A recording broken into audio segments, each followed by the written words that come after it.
जी, आज हम पढ़ेंगे भगवत गीता के अनुसार क्षेत्र और क्षेत्रज्ञ क्या हैं और सृजनात्मकता का वास्तविक अर्थ क्या है। श्रीमद् भगवत गीता में 13वें अध्याय के 21वें श्लोक में कार्य और कारण को उत्पन्न करने में हेतु प्रकृति कही जाती है और जीव आत्मा सुख दुख के भोगतापन में अर्थात भोगने में हेतु कहा जाता है। श्रीमद् भगवत गीता 13वां अध्याय 23वां श्लोक, इस देह में स्थित यह आत्मा वास्तव में परमात्मा ही है। वह साक्षी होने से उपद्रष्टा और यथार्थ सम्मति देने वाला होने से अनुमंता, सबका धारण पोषण करने के कारण भरता, जीव रूप से भोगता, ब्रह्म आदि का स्वामी भी होने से महेश्वर और शुद्ध सच्चिदानंद घन होने से परमात्मा, ऐसा कहा गया है। श्रीमद् भगवत गीता 13वां अध्याय 29वां श्लोक, क्योंकि जो पुरुष सब में समभाव से स्थित परमेश्वर को समान देखता हुआ अपने द्वारा अपने को नष्ट नहीं करता, इससे वह परम गति को प्राप्त होता है। तो इन श्लोकों के संदर्भ में एक प्रश्नकर्ता ने सवाल किया कि प्रकृति और पुरुष का भेद समझना है और भोगने से क्या आशय है ये समझना है। तो इसका उत्तर ये है जी कि 23वें श्लोक में श्री कृष्ण कहते हैं कि देह में स्थित आत्मा वास्तव में परमात्मा ही है, जो विभिन्न रूपों में अभिव्यक्त होती है। फिर आगे कहते हैं कि सब भूतों में परमात्मा को नाश रहित और समभाव से स्थित देखना ही यथार्थ है, और जो पुरुष उस यथार्थ में जीता है वह अपने को नष्ट नहीं करता। फिर प्रश्नकर्ता ने सवाल किया कि अपने को नष्ट करने से क्या आशय है और फिर सृजनात्मकता क्या है, अर्थात नष्ट करने का विपरीत क्या है। देखिए, पहली बात जो पूछी है आपने कि प्रकृति और पुरुष में क्या अंतर है, तो क्षेत्र क्षेत्रज्ञ विभाग योग का अध्याय है। जिसको हम क्षेत्र कहते हैं ये उसी के दो हिस्से हैं, यानी प्रकृति और पुरुष। वास्तव में प्रकृति ही इन दो कोटियों की है, परा और अपरा। जो अपरा प्रकृति है उसे हम साधारणतया आम बोलचाल की भाषा में कह देते हैं प्रकृति, और जो परा प्रकृति है उसको हम साधारणतः कह देते हैं पुरुष। पर ये दोनों हिस्से क्षेत्र के ही हैं। अब क्षेत्र माने क्या? जो कुछ भी आपके द्वारा जाना जा सके वह आपका क्षेत्र हुआ। और जानने का मतलब इंद्रियगत माध्यम से जानना नहीं। जो इंद्रियगत माध्यम से जानता है वह क्षेत्र का ही हिस्सा है। जो इंद्रियगत माध्यम से जानता है वह जाने गए क्षेत्र का ही हिस्सा है। देखिए, इस बात को पकड़िएगा। जानने वाला क्षेत्रज्ञ है, लेकिन वो क्षेत्रज्ञ वह नहीं है जो देखकर, सुनकर, पकड़कर या सूंघकर जान रहा है। वो क्षेत्रज्ञ वह है जो वास्तव में जान रहा है, जिसको इंद्रियातीत ज्ञान है, वह क्षेत्रज्ञ है। तो इसीलिए कृष्ण कहते हैं कि मैं समझता हूँ 9वें श्लोक में कि मैं ही क्षेत्रज्ञ हूँ। प्राणी कोई भी हो, क्षेत्रज्ञ मैं हूँ। आँखों ने पेड़ को देखा, तो इसमें क्षेत्र बताइए क्या है? आँख और पेड़ दोनों क्षेत्र में है। इसमें अपरा प्रकृति क्या है और परा प्रकृति क्या है? क्षेत्र क्षेत्रज्ञ विभाग का अर्थ यह नहीं है कि आँखें या कि जो जीव आँखों को धारण किए हुए है वह क्षेत्रज्ञ हो गया और सिर्फ पेड़ क्षेत्र हो गया, ऐसा नहीं है। पेड़ तो क्षेत्र है ही, जो भी कोई व्यक्तिगत मैं के केंद्र से देख रहा है पेड़ को, वह भी क्षेत्र का ही हिस्सा है। उसका नाम पुरुष। पुरुष भी क्षेत्र का ही हिस्सा है। तो जो भोगने को उपस्थित है, जिसका भोग किया जाता है, और वह जो भोगता है, ये दोनों किस में सम्मिलित हुए? क्षेत्र में। और जो इन दोनों का यथार्थ जानता है, वास्तव में मानसिक या इंद्रियगत या स्मृतिगत रूप से नहीं, बस जानता है, शुद्ध बोध मात्र, उसका क्या नाम हुआ? क्षेत्रज्ञ। क्षेत्रज्ञ से आप पूछेंगे कि पेड़ है, तो वो क्या बोलेगा? मुझे क्या पता। अब आप कहेंगे कि वो तो क्षेत्रज्ञ है, तो उसे क्षेत्र का पता होना चाहिए। नहीं भाई, क्षेत्रज्ञ वह है जो इतना जान गया कि उसे अब कुछ जानना नहीं है, जो इतना जान गया कि उसे ज्ञान का खोखलापन दिख गया है, जो ज्ञान का भी ज्ञान रखे, उसे बोध हो गया है, जिसे ज्ञान के भी आर पार दिखने लग गया है, वह हुआ क्षेत्रज्ञ। तो पूरे अध्याय में श्री कृष्ण अर्जुन को इन दोनों का विभाजन साफ समझा रहे हैं। कह रहे हैं कि समझो, क्षेत्र और क्षेत्रज्ञ अलग अलग हैं। अर्जुन अगर देख रहा है सेनाओं को, तो अर्जुन क्षेत्र का हिस्सा है, और कृष्ण देख रहे हैं अर्जुन को सेनाओं को देखते हुए, तो कृष्ण हुए क्षेत्रज्ञ। अर्जुन देख रहा है सेनाओं को, तो अर्जुन और सेनाएं दोनों किसके हिस्से हुए? क्षेत्र के। और कृष्ण देख रहे हैं अर्जुन को सेनाओं को देखते हुए, पूरे विश्व को देखते हुए, तो कृष्ण हुए क्षेत्रज्ञ। अर्जुन लिप्त है, लेकिन कृष्ण निर्लिप्त है, जिसे कोई मतलब है ही नहीं, वह क्षेत्रज्ञ है। पुरुष को मतलब होता है प्रकृति से। पुरुष और प्रकृति सदा जोड़े में चलते हैं। पहला मतलब तो यही है। प्रकृति न हो तो बेचारा पुरुष धम से गिर जाएगा। प्रकृति और पुरुष सदा जोड़े में चलते हैं, जैसे दृश्य और दृष्टा, जैसे भोग और भोगता। तो पुरुष सदा अभिशप्त है, लिप्त रहने के लिए प्रकृति से। यही उस बेचारे की पीड़ा है। उसी का नाम तो जीवात्मा है। वह परेशान रहता है इस लिप्तता से। वही पुरुष जब शुद्ध पुरुष हो जाए, तो वह किस में प्रवेश कर गया? क्षेत्रज्ञ में। अब वह प्रकृति से मुक्त हो गया। पुरुष की साधारण स्थिति क्या है? कि वह प्रकृति के साथ ही जोड़े में बंधा रहता है। पुरुष प्रकृति, पुरुष प्रकृति। आंखें खुल रही हैं तो सामने पेड़ देख रहे हो। लो, आंखें और पेड़ सदा बंधे हुए हैं। अब मुक्ति कहाँ जब बंधे हुए हो। इन आँखों की मजबूरी देखिए ना। जब भी ये खुलती हैं तो इन्हें कुछ ना कुछ दिखाई दे जाता है। तो अब मुक्ति कैसे मिलेगी? ये तो सदा देखे हुए विषय के साथ संबंध बना लेती है। तत्काल बना लेती है या नहीं बना लेती है? कभी ऐसा होता है आपके साथ कि कुछ देखो और उसके साथ आप कोई रिश्ता ना बना पाओ? जो कुछ भी आप देख रहे हैं, अगर उसको देख करके उसका नाम कौंध गया आपके जहन में, तो आपने रिश्ता बना लिया।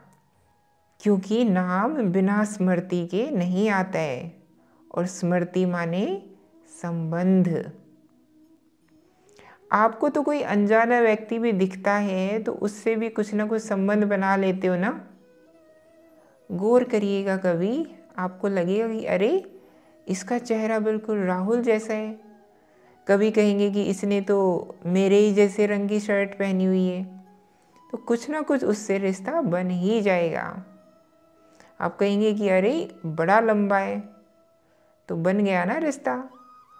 फिर आप कहेंगे कि अरे तू तो कितना घिनौना लग रहा है, तो बन गया ना रिश्ता।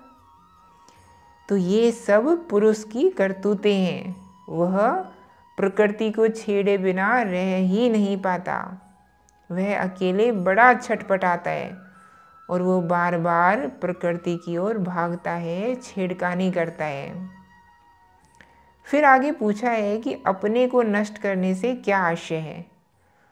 19वें सवाल का हवाला देते हुए कि जो पुरुष सब में समभाव से स्थित परमेश्वर को समान देखता हुआ अपने द्वारा ही अपने को नष्ट नहीं करता, वह परम गति को प्राप्त होता है।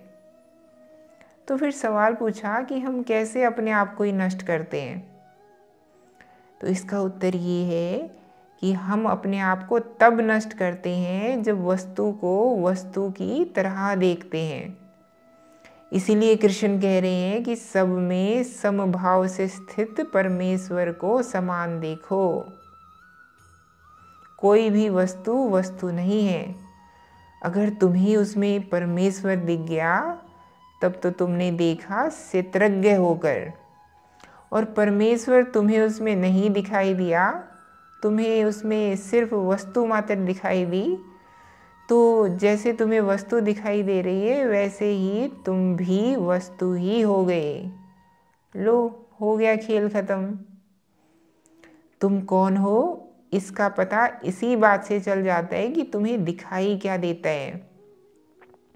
जिसको दुनिया दिखाई दे रही है वह दुनियादार हुआ, और जो आंखें खोले और उसे कुछ और ही दिखाई दे तो वह इस दुनिया से आगे का हो गया। क्या यह साधारण अनुभव की बात नहीं है कि एक ही दृश्य को अलग अलग दृष्टा अलग अलग तरीके से देखते हैं? तो आप कौन हैं, यह इसी से निर्धारित हो जाएगा कि आपको कोई भी वस्तु कैसे दिखाई दे रही है। आप जो हो, आपको दुनिया वैसी ही दिखाई देती है। जो सत्य मात्र हो गया उसे दुनिया नहीं दिखाई देती, उसे फिर सत्य ही दिखाई देता है। दुनिया अगर दिखाई देगी तो तत्काल तुम दुनिया का भोग करना चाहोगे, और सत्य ही दिखाई देगा तो तुम्हें भोग की जरूरत नहीं है, क्योंकि जो सत्य को देख रहा है वह भी सत्य है, और सत्य तो पूर्ण होता है अपने आप में। वह दूसरे किसी को क्यों भोगेगा। दुनिया हमेशा अधूरी होती है। क्या दुनिया कभी पूरी हुई है? तो दुनिया अगर हमेशा अधूरी होती है तो दुनिया को देखने वाला भी हमेशा कैसा होगा? अधूरा होगा। तुम जैसे हो तुम्हें वैसे ही दिखाई देता है ना। अधूरी दुनिया को देखने वाला भी कैसा होगा? अधूरा होगा। तो जैसे ही अधूरे को अधूरा दिखाई देगा तो क्या करेगा? वह कूदेगा, छलांग मारेगा, कहेगा कि भोगूंगा भोगूंगा। क्या पता आधा और आधा मिलकर एक हो जाएं। जो वह चाहता है वह हो जाता है बिल्कुल। आधे और आधे का रिश्ता जरूर बनता है, बस थोड़ा सा धोखा हो जाता है बेचारे को, बड़ा बुरा होता है। ये आधे और आधे के बीच में जोड़ का चिन्ह नहीं होता, योग का निशान नहीं होता, प्लस नहीं होता, उनका गुणा हो जाता है। तो गए थे आधे और आधे मिलकर एक बनने, लेकिन आधे और आधे मिलकर हो जाते हैं एक चौथाई। चौबे जी छब्बे बनने निकले थे और दूबे रह गए। सोचा था कि कोई और मिल जाए अपने ही जैसा आधा तो पार हो जाए सब बाधा, लेकिन ऐसा हुआ नहीं। भाभी को घर ले आए भाई, रह गए चौथाई। एक होने की तो बात ही बहुत दूर की रही। इसी को कहते हैं अपने आप को नष्ट करना। कृष्ण कह रहे हैं जो सब में समभाव से स्थित परमेश्वर को समान देखता है वह अपने द्वारा ही अपने को नष्ट नहीं करता। बाकी सब अपने आप को ऐसे ही नष्ट कर लेते हैं। आधे थे नष्ट होकर बचते हैं चौथाई, और जब चौथाई बचते हैं तो कहते हैं कि किसी ऐसे की खोज करते हैं जो 3/4 हो। लेकिन अब दिक्कत है क्योंकि दुनिया में तो लेन देन बराबरी वालों में ही होता है। आधे को आधा मिल सकता है, चौथाई को 3/4 नहीं मिलेगा। चौथाई को कौन मिलेगा? चौथाई ही मिलेगा। तो फिर उसके पास जाते हैं सज संवर कर, कहते हैं कि हम आ गए, अब चौथाई और चौथाई मिलेंगे तो कम से कम आधे तो हो जाएंगे। और वह जो चौथाई है वह भी तुम्हारा भाई है, बिल्कुल तुम्हारे ही जैसा। वह भी कहता है कि हम भी तैयार हैं। चौथाई और चौथाई फिर मिल जाते हैं और क्या बन जाते हैं? 1/16। इसी को श्री कृष्ण कह रहे हैं अपने आप को नष्ट करना, अपने ही द्वारा भोग भोग कर। जितना भोगोगे उतना कम होते जाओगे, और भोगते जा रहे हो इस उम्मीद में कि बढ़ोगे, बढ़ते नहीं हो, कम हो जाते हो। तो चलो फिर कहानी आगे बढ़ाते हैं। तो यह जो 1/16 है, ये अब दुनिया को देखेंगे तो क्या दिखाई देगा? जैसा है वैसा ही कोई दिखाई देगा। और तुम दुनिया का नियम जानते हो, जैसे होते हो वैसे ही कुछ मिल जाते हैं, तो इन्हें अपने जैसा ही कोई मिल जाएगा।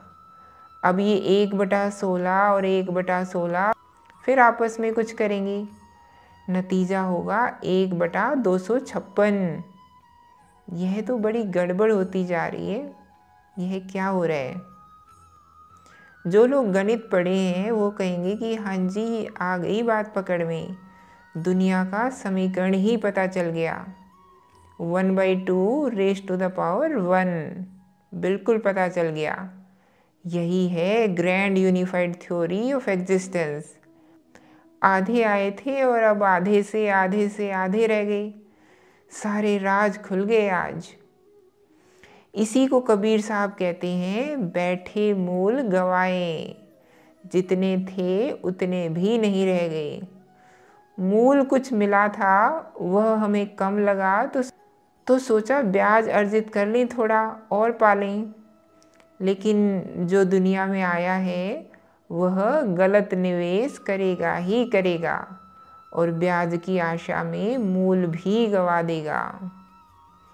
यहाँ तुम जो कुछ भी करोगे अधूरेपन के भाव से ही करोगे, और अधूरेपन के भाव से तुम जो कुछ भी करोगे वह तुम्हें और अधूरा बना देगा। इसी को कहते हैं स्वयं द्वारा स्वयं को नष्ट करना। जो पूरा नहीं है वह कर्मशः और अधूरा और अधूरा और अधूरा होता जाएगा। इसी को आत्महंता कहते हैं। और ठीक से समझिएगा, इसी का नाम हिंसा है। हिंसा का मतलब दूसरे को तकलीफ देना ही नहीं होता। हिंसा का मूल अर्थ है अपने आप को हीन करते चले जाना। अपने आप को हीन करते चले जाना, यही हिंसा है। 1/2 से 1/4, उसमें 1/16 और 1/256, फिर हो गई जयराम जी की। फिर तो ढूंढे नहीं मिलोगे आप, आणविक तल पर आ गए हो, बिल्कुल इतने छोटे हो गए हो। यह क्या है? हिंसा है। तो जो कुछ भी तुम्हें और छोटा कर दे वही हिंसा है। याद रखो कि हिंसा का बड़ा संबंध दूसरे के प्रति भोग से है। जो भी कोई हिंसक होगा वह दूसरे को भोगेगा ही। वास्तव में हिंसा करने का अपने प्रति और कोई तरीका है ही नहीं, बस दूसरे को भोगो। दूसरे को भोगोगे तो छोटे हो जाओगे। तो आप कहोगे कि यह तो गणित ही अजीब है, हम सोचते हैं कि कुछ भोगेंगे तो और बढ़ जाएंगे। नहीं भाई, तुम जितना भोगते जा रहे हो उतने छोटे होते जा रहे हो, क्योंकि आधा जब आधे को भोगता है तो एक नहीं हो जाता, 1/4 हो जाता है। तुम दुनिया को जितना भोग रहे हो तुम उतने ही छोटे होते जा रहे हो, और भोग इस उम्मीद में रहे हो कि आधा और आधा एक हो जाएगा। होगा ही नहीं। यही हिंसा कहलाती है।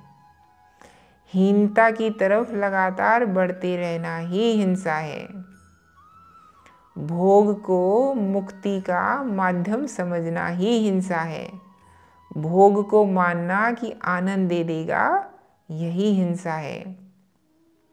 फिर कह रहे हैं कि अगर यह हिंसा है तो सृजनात्मकता क्या है? तो इसका उत्तर ये है जी कि सृजनात्मकता सिर्फ उनके लिए है जो पूरे हों। पूरा ही सृजन कर सकता है। यदि अधूरा सृजन करने निकलेगा तो और खंडित हो जाएगा, अधूरा हो जाएगा। पूर्ण की खासियत क्या है? पूर्णस्य पूर्णमादाय पूर्णमेवावशिष्यते। पूर्ण सृजन कर सकता है क्योंकि उसको कोई खतरा नहीं है। पूरे से पूरे का भी तुमने अगर सृजन कर डाला, उसने अपना सब कुछ भी दे डाला, तो पीछे क्या बचेगा? पूर्ण ही बचेगा। और अपूर्ण अगर निकलेगा सृजन करने, क्रिएटिविटी की वर्कशॉप करने आया है अभी अभी, एमएनसी में नौकरी करता है, और उन्होंने कहा कि आजा तुझे क्रिएटिविटी सिखाएंगे, और वो निकले हैं सृजन करने, तो क्या होगा? आधे भाई निकले थे सृजन करने, कितने रह जाएंगे? चौथाई। तो अधूरा सिर्फ खंडित हो सकता है, सृजन सिर्फ पूरा कर सकता है। 1 गुणा 1 रहेगा 1, क्या कुछ घटा? और आधा गुणा आधा हो गया चौथाई, तो क्या कुछ घटा? बिल्कुल घटा। वही काम 1 के साथ हुआ तो क्या कुछ घटा? कुछ नहीं घटा। और वही काम आधे के साथ हुआ तो देखो, हो गई ना आत्महानि। तो सृजनात्मकता की बात मत करिए जब तक आप एक नहीं हैं। एक सृजनात्मक हो सकता है। एक को कितनी भी बार तुम एक के साथ संबंधित कर दो, नतीजा निकलेगा एक। यही है पूर्णस्य पूर्णमादाय पूर्णमेवावशिष्यते। 1 गुणा 1 सदा 1 ही होता है।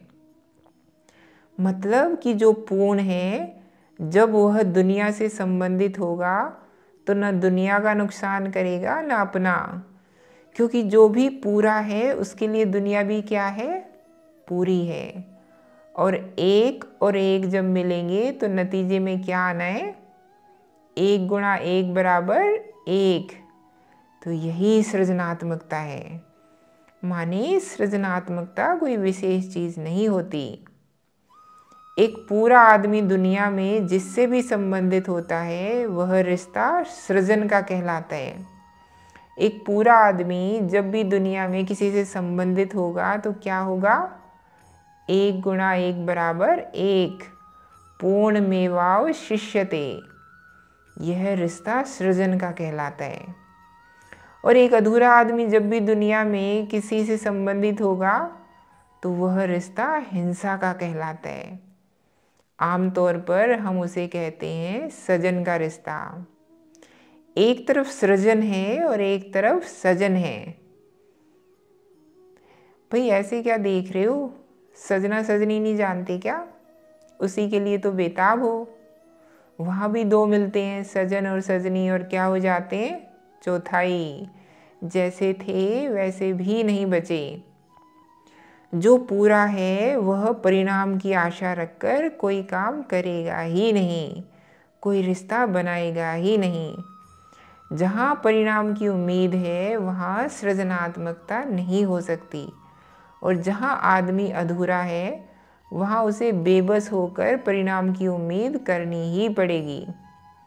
तो ये बड़ा अजीब फंसा हुआ है इंसान। परिणाम की उम्मीद वही करेगा जो अधूरा है, और जो परिणाम की उम्मीद करेगा वह और अधूरा हो जाएगा। हे राम! क्योंकि परिणाम की उम्मीद वही करेगा जो अधूरा है, और जब परिणाम की उम्मीद करेगा तो वो और अधूरा हो जाएगा। सृजनात्मकता तब है जब सर्वप्रथम तुम अपना अधूरापन त्यागो, और अधूरापन त्यागने के लिए तुम्हें खास आईना चाहिए जिसके सामने 1/2 जाए और नीचे वाला हिस्सा उस आईने में नज़र ही ना आए, बस ऊपर का ही हिस्सा नज़र आए। और उसमें क्या लिखा था? 1। नीचे वाली चीज़ पर नज़र ही नहीं थी।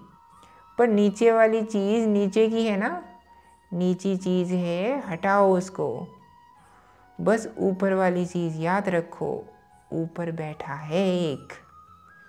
तो ऐसा आईना चाहिए हमें, जो नीचे का, जो 2, 4, 6, 8, 16, 56 जो भी है सब भुलवा दे। बिल्कुल भूल गए आप, बस ऊपर तो एक ही बैठा है, सबके ऊपर एक ही बैठा है। नीचे बहुत सारा बैठा हुआ है, लेकिन ऊपर एक ही बैठा हुआ है। संतों ने यही कहा है कि ऊपर बैठा वो एक और नीचे बैठा पूरा संसार। कभी 1/5, कभी 1/10, कभी 1/50, कभी 1/10,000। इनमें जो एक है वो है परमात्मा, और ये जो 10,000 है ये है संसार। अधूरे को कुछ करके मुक्ति नहीं मिलेगी। अधूरे को वह जो नीचे वाला मामला है उससे भूलकर मुक्ति मिलती है। और सृजनात्मकता को लेकर के बिल्कुल साफ हो जाइए। कुछ कर डालना सृजनात्मकता नहीं होता। आदमी अगर पूरा है तो उसका जीवन ही सृजनात्मकता कहलाता है। वह किस चीज़ का सृजन कर रहा है? वह सृजन नहीं कर रहा वास्तव में, वह बस अपनी हानि से बचा हुआ है। तुमने अपने आप को लगातार नष्ट होने से बचा लिया, यही सृजन है। या ऐसे कह लो कि तुम अगर नष्ट नहीं कर रहे हो अपने आप को, तो तुम जो कुछ भी कर रहे हो वही सृजन है, क्योंकि सृजन तो पूर्णता का स्वभाव ही है। तुम चुप भी रहोगे तो भी तुम सृजन कर रहे हो। तुम सो भी रहे हो तो तुम सृजन कर रहे हो। यह मत पूछो किसका, बस तुम सृजनात्मक हो। सृजनात्मक होना और सत्यात्मक होना बिल्कुल एक ही बात है। सत्य का ही दूसरा नाम है सृजन, और असत्य का दूसरा नाम है विध्वंस। तो बात आई समझ में?